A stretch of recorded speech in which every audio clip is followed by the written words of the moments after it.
ఓం నమ శివాయ శ్రీమాత్రే నమ. మిత్రులకి శ్రేయోభిలాషులకి అలాగే నన్ను ఇంతగా ఆదరిస్తున్న యూట్యూబ్ ప్రేక్షకులందరికీ కూడా పేరు పేరు ధన్యవాదాలు. మిత్రులరా, ఆ పరాదేవత మీ అందరికీ కూడా మీ మనోవాంఛ నెరవేర్చాలని మనస్ఫూర్తిగా కోరుకుంటున్నాను. ఈరోజు మనం ఒక అద్భుతమైన ఉపాయం తెలుసుకుందాం. చాలామంది అక్క చెల్లెళ్ళు అలాగే మిత్రులు, పెద్దవారు చిన్నవారు అందరూ కూడా మేము మా కుటుంబ సభ్యులు మాట్లాడుకోవడం లేదండి, మాకు మనస్పర్ధలు వచ్చాయి, ఎందువల్ల జరిగిందో తెలియదు, వారు మాతో మాట్లాడటం లేదు, మా నెంబర్ని కూడా బ్లాక్ చేశారు, మాతో ఫోన్లో కూడా మాట్లాడటం లేదు అని చాలామంది కామెంట్స్లోనూ అలాగే నాకు మెయిల్స్లో కూడా పెట్టడం జరిగింది. అందుట్లో భార్య విడిగా ఉందండి, గొడవ అయింది, కుటుంబంలో గొడవ అయింది, భార్య వెళ్ళిపోయింది. భర్త అలాగే మా భర్త కూడా మాకు వివాహం అయింది, కొన్ని రోజులు బాగానే ఉన్నాం, కానీ తర్వాత మమ్మల్ని వదిలేసి వెళ్ళిపోయారు. అసలు ఎందుకు జరుగుతుంది, ఇవన్నీ ఎందుకు జరుగుతున్నాయి? కొన్ని విషయాల్లో కుటుంబంలో ఉన్న వ్యక్తులు కాకుండా మన జాతకంలో కనుక సరైన స్థితిలో గ్రహాలు లేనప్పుడు, అలాగే మనం తెలుసో తెలియకో ఎదుటివారికి మన గొప్పలు చెప్పుకుంటూ ఉంటాం. మేము అది, మేము ఇది, మేము అలా, మేము ఇలా, మా అమ్మాయి పెళ్ళి ఇలా చేశాము, మా అబ్బాయి పెళ్ళి ఇలా చేశాము, అంత ఆస్తి ఇచ్చారు, ఇంత ఆస్తి ఉంది వారికి, ఇలా కొంతమంది చుట్టుపక్కల వారితో మాట్లాడుతూ ఉంటారు. అలాగే తల్లిదండ్రులు వాళ్ళ పిల్లల గురించి గొప్పగా చెప్పుకుంటూ ఉంటారు. మా పిల్లడు అలా చేశారు, మా పిల్ల ఎలా చేసింది, వాళ్ళకి అలా ఉద్యోగం వచ్చింది, వాళ్ళు అలా ఉన్నారు, ఇలా ఉన్నారని చుట్టుపక్కల వారితో మాట్లాడుతూ ఉంటారు.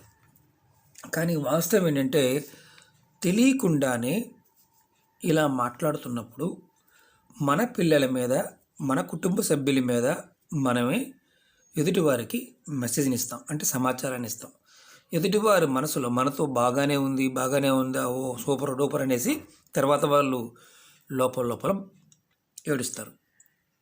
దానివల్ల కలిగే పరిణామాలు ఎలా ఉంటాయంటే, అప్పుడు దాకా చక్కగా అన్యోన్యంగా ఉన్న కూతురు అల్లుడు, లేదంటే కోడలు కొడుకు, పిల్లలు, భార్యాభర్తల మధ్య మనస్పర్ధలు వస్తాయి.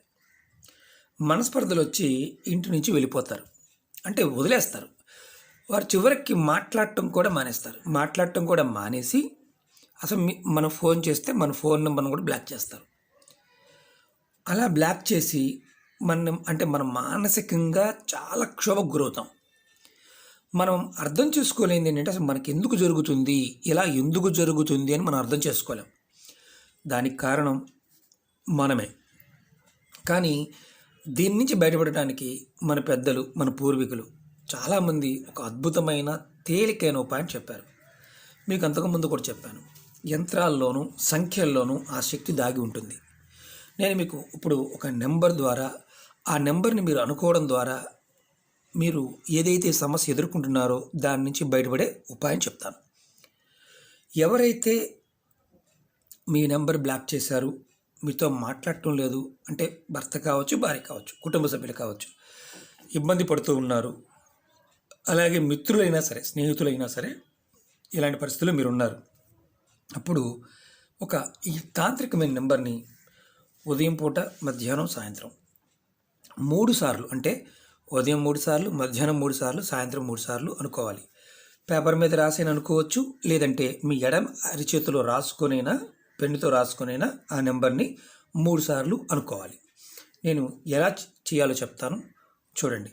ఇవి ఎక్కువగా ఇలాంటి ఉపాయాన్ని ఉత్తర భారతదేశంలో తాంత్రిక ప్రక్రియల ద్వారా, అంటే మానసికంగా మేమేమి పెద్ద పెద్ద పూజలు చేయలేము, మాకు అలాంటి అవకాశాలు లేవు అనుకునేవారు ఇలాంటివి చేస్తూ ఉంటారు. దీన్ని ప్రయత్నపూర్వకంగా ఆడవారైనా మగవారైనా ఎవరైనా చేయవచ్చు. ఇందులో ఒకే ఒక్క ప్రాబ్లం ఏంటంటే, ఒకవేళ మనమే వాళ్ళని తోలనాడి వాళ్ళతో మనమే గొడవ పెట్టుకొని కావాలని మనం చేస్తే ఈ ప్రయోగం అనేది ఫలించడం కష్టం. మనకు సంబంధం లేకుండా, అంటే మనం ఏమి వారిని అనకుండా వారందరికి వారే వెళ్ళిపోతే మాత్రం పనిచేస్తుంది. దీనికి బలమైన కారణం నకారాత్మక శక్తి. ఎందుకంటే మనం ఎదుటివారికి మనమే ప్రచారం చేసాం కాబట్టి ఆ ఘోష వాళ్ళ మనసులో ఉన్నంత వరకు, వారి యొక్క భావావేశం తగ్గనంత వరకు మన మీద పనిచేస్తూనే ఉంటుంది. ఇప్పుడు నేను చెప్పే అంకెలు మీరు రాసుకొని ఉదయం, మధ్యాహ్నం, సాయంత్రం ప్రాక్టీస్ చేయండి. అంటే రోజు చేస్తూ ఉంటే ఖచ్చితంగా ఎవరైతే మీ ఫోన్ నెంబర్ కానీ లేకపోతే మీతో మాట్లాడలేదో వారు మీతో మాట్లాడడానికి వారంతటికి వారే ప్రయత్నం చేస్తారు. ఇవన్నీ మీరు మనస్ఫూర్తిగా నమ్మకంతో, మీ మీద మీకు నమ్మకంతో మాత్రమే చేయాలి. నేను ఈ ఉపోద్ఘాతం ఎందుకు చెప్తున్నానంటే, మీరు ఎందుకు చేయాలో మీకు తెలియనప్పుడు మీకు చేసిన ఎటువంటి ఫలితం రాదు. ఇలాంటి సందర్భం ఉంటేనే మీకు ఈ ఉపాయం పనిచేస్తుంది. నేను నెంబర్ చెప్తాను చూడండి.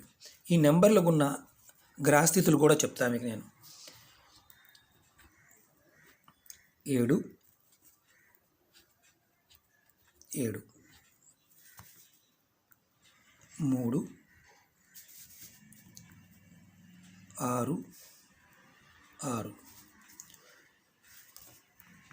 8 5 6 4 7 6 ఇలా మీరు ఈ నెంబర్ని రాసుకోండి.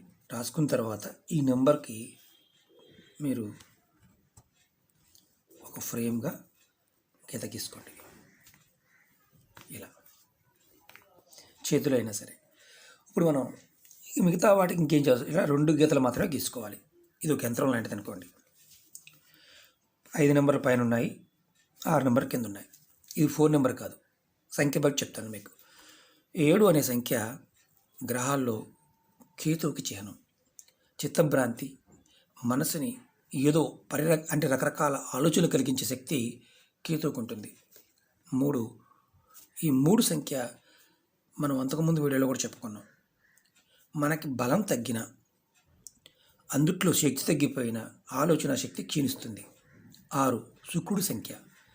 మనకి ఏదైతే ప్రేమ, అభిమానం ఇలాంటి వాటి నుంచి మనం ఎక్కువగా ఆశిస్తూ ఉంటాం, శుక్రుడి నుంచే ఆ స్థితి మనకు వస్తుంది. 8 ఈ 8 సంఖ్య శని భగవానుడి సంఖ్య. ఏదైనా సరే కలిసి వచ్చినా కలిసి రాకపోయినా 2 హైలోను లోలోనూ ఉంటాయి. 5 బుధుడు. మనకి ఏది చేయాలన్నా, ఏది రావాలన్నా, అంటే మన జీవితంలో ఒక ఆర్థికమైన అభివృద్ధి కలగడానికి కారకుడు బుధుడు. 5వ సంఖ్య. 6 శుక్రుడు. 4 రాహువు. మనం ఏదైతే మాయలో ఉన్నామో ఆ మాయని క్రియేట్ చేసేది రాహువు. రాహువు కేతు వల్ల మనం ఎప్పుడూ కూడా సమస్యను ఎదుర్కొంటూ ఉంటాం. 7 కేతువు. అంటే ఇందుట్లో ఒక ప్రభావవంతమైన సమస్య నుంచి బయటపడడానికి ఈ సంఖ్యల్లో ఉన్న శక్తి ఏంటంటే, ఆ గ్రహాలను మనం ప్రసన్నత చేసుకుంటాం. మనం అనుకోవాలి. ఇది చేస్తున్నప్పుడు మీరు గుర్తుంచుకోండి, మనసులో ఎవరి వ్యక్తిని అయితే మీరు మాట్లాడాలనుకుంటున్నారో ఆ వ్యక్తి మీతో అనుకూలంగా ఉండాలని ఆ వ్యక్తి పేరుని అనుకోండి. 3 సార్లు